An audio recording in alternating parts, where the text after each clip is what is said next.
Y bien, doctor, ya estamos entrando en materia, ¿cierto? Y bueno, ¿de qué podemos conversar hoy día? Porque siempre usted tiene tantos temas interesantes. Mira, creo que sería interesante que conversáramos en relación con el cine de terror. El cine de terror es una de las variantes del cine que son muy interesantes porque ha trascendido y en este sentido el cine le ha tendido la mano a la literatura y la literatura a su vez con sus personajes ha contribuido al acervo del cine, de tal manera que eso es muy importante. Y pienso yo que el cine de terror o el cine de los monstruos vale la pena destinarle un capítulo por razones incluso históricas, porque tienen un vínculo muy interesante. Por ejemplo, si hablamos nosotros de Frankenstein está basado en una novela, ¿cierto? Una novela de una escritora. Voy a permitirme algunos instantes en desarrollar este tema. Esta novelista es a comienzos del siglo XIX, 1800 y tanto, cuando las mujeres tenían un papel muy secundario en esto, prácticamente no eran consideradas. Sin embargo, ella resplandece en la literatura inglesa y principalmente por sus vinculaciones familiares con personajes intelectuales.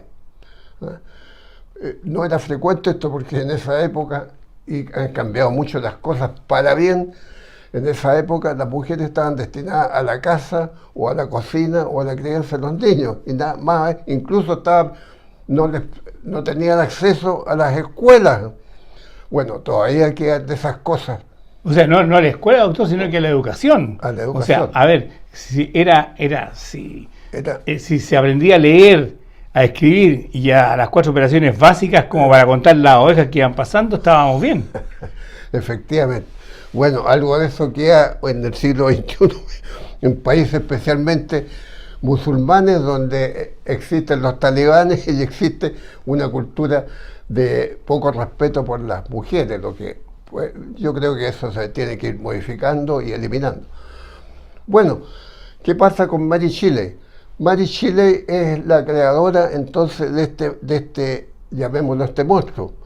En algunas veces lo he escrito yo como, lo he leído como el monstruo de la sutura.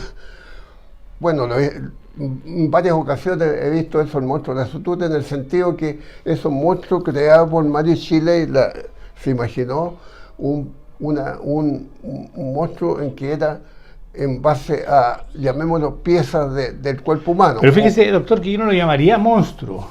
O sea, generalmente cuando hablamos de Drácula, de Frankenstein, la momia, el hombre lobo, hablamos de monstruos, los monstruos del cine.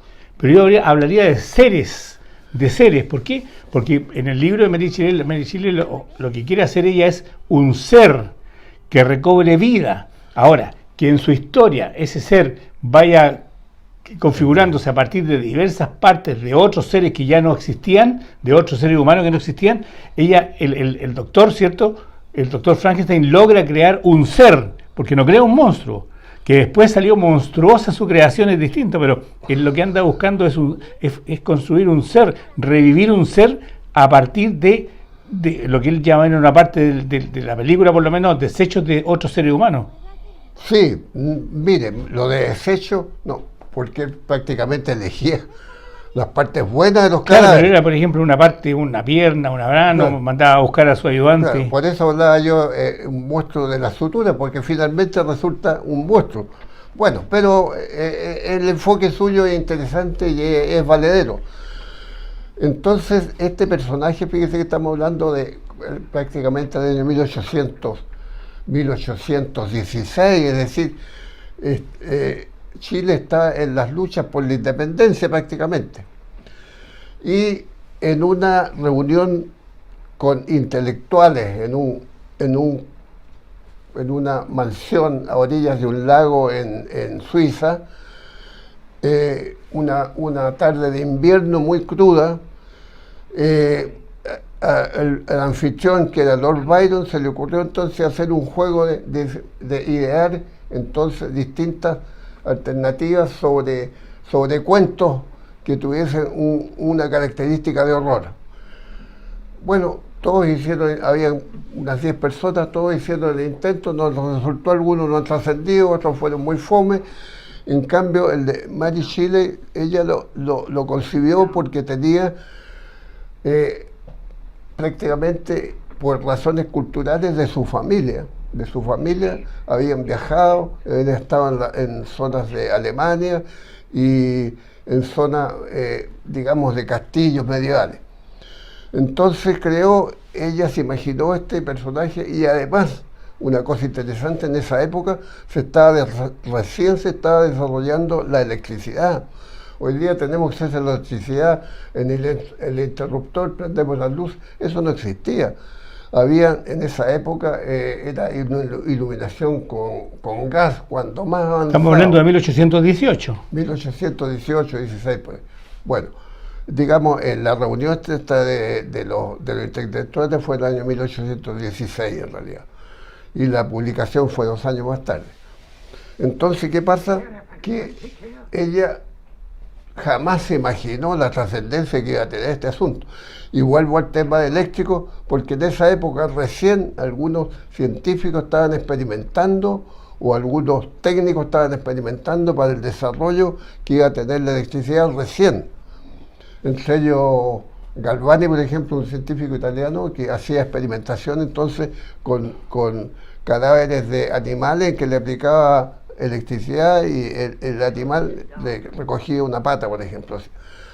Entonces hay que mirar entonces este enfoque del desarrollo, cómo en esa época se estaba desarrollando entonces estas técnicas y existían estos conceptos. Sí, perdón, doctor, usted lo que quiere decir usted que hay que fijarse en el contexto científico en que se desarrollaba esta temática. Claro, histórico. Histórico-científico. Histórico-científico.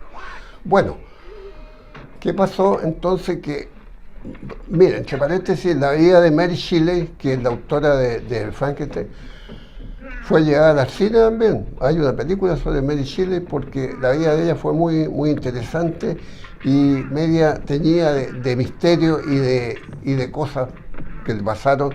Su marido falleció, digamos, se ahogó en un lago.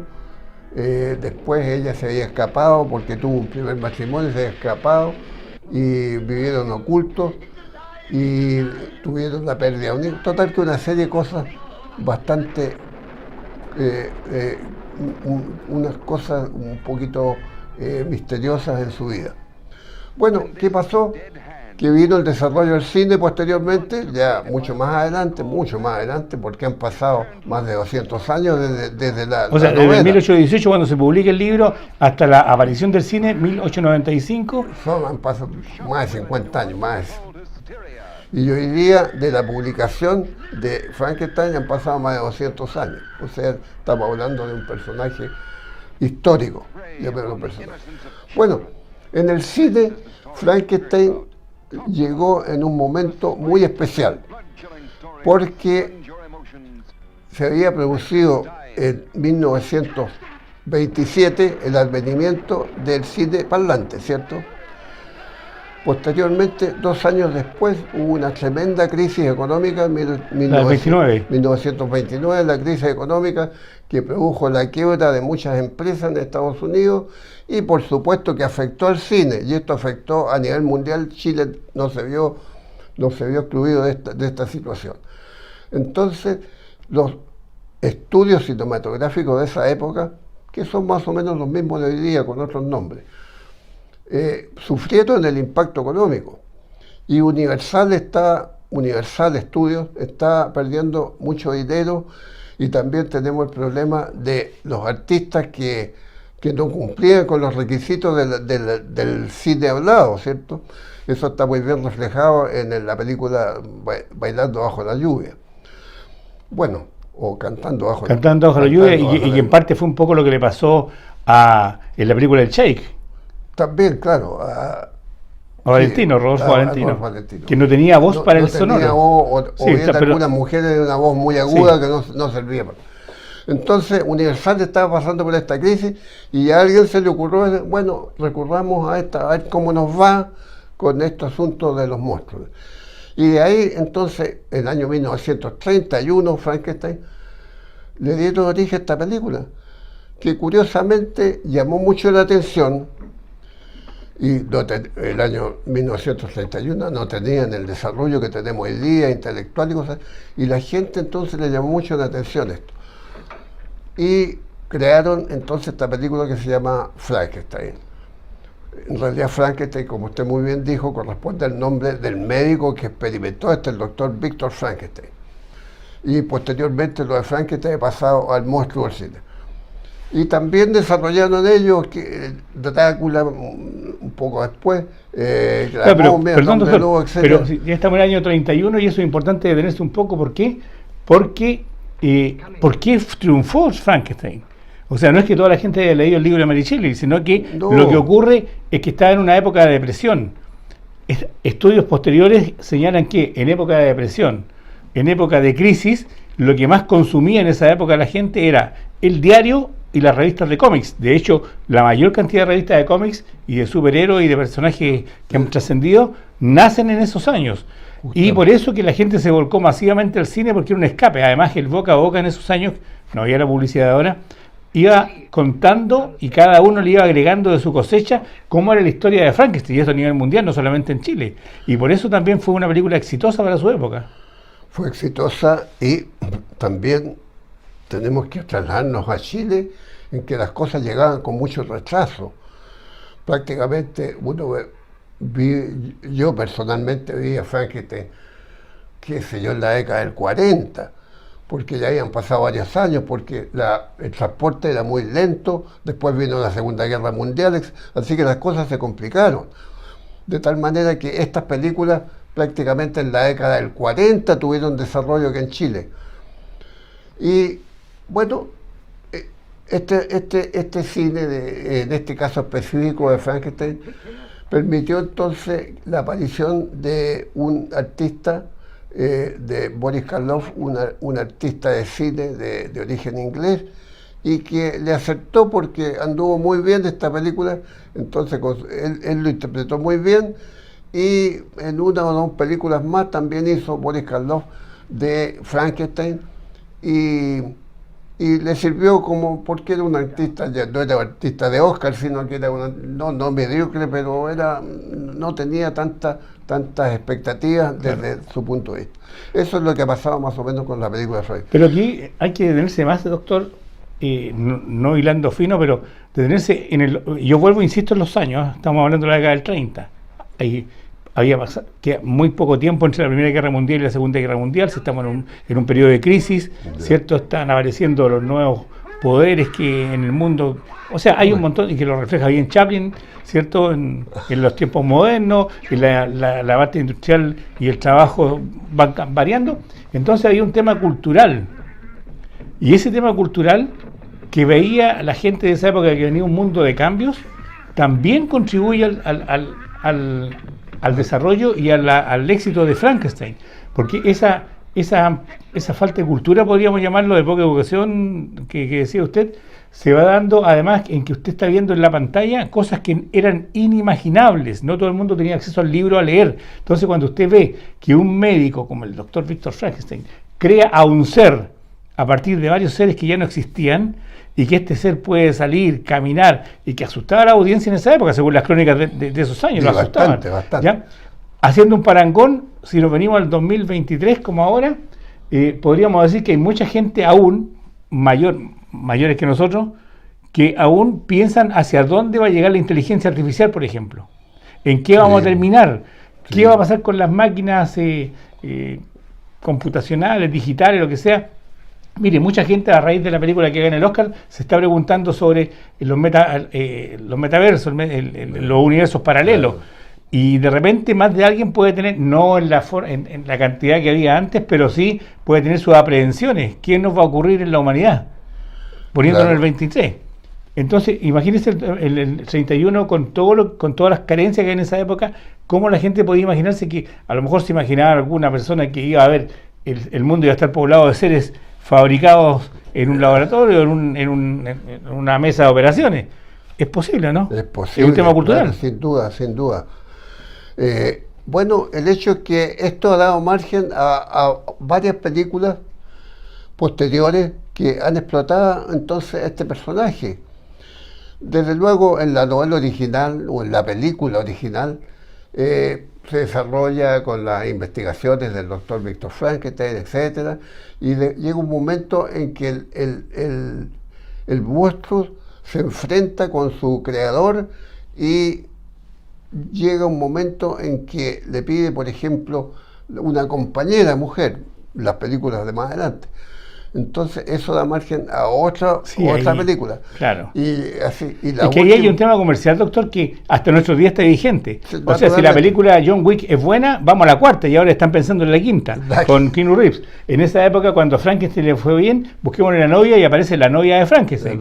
Después se supone que se casó Frankenstein y aparece el hijo de Frankenstein. También hubo una. Sí, no, y después ya más adelante, ya cuando aparecen los otros seres o monstruos, como lo llama usted, como Drácula o como el hombre lobo, aparece la película Frankenstein contra Drácula, Frankenstein contra el hombre lobo, y empieza a haber una, porque ahí ya entra a jugar definitivamente la parte comercial. Y Abbott y Costello contra Frankenstein. También, imagínese. Oiga, si digamos más fino, hay un cómico mexicano, Capulina, que hizo muchas películas, Capulina contra los monstruos, Capulina contra Frankenstein, El Santo, que era un luchador enmascarado también mexicano, gordito, sí. Claro, también contra Frankenstein, también contra Drácula, o sea, claro, ya la cosa se desvirtúa. Pero lo interesante, doctor, es que... Es la permanencia del personaje. Claro, pero lo interesante, doctor, que quiero, para ir redondeando ya con Frankenstein, es que es un impacto mediático, fue mi impacto mediático, porque no solamente se vio en el cine, se hicieron radioteatros, se hicieron fotonovelas, se hicieron cómics, se ocuparon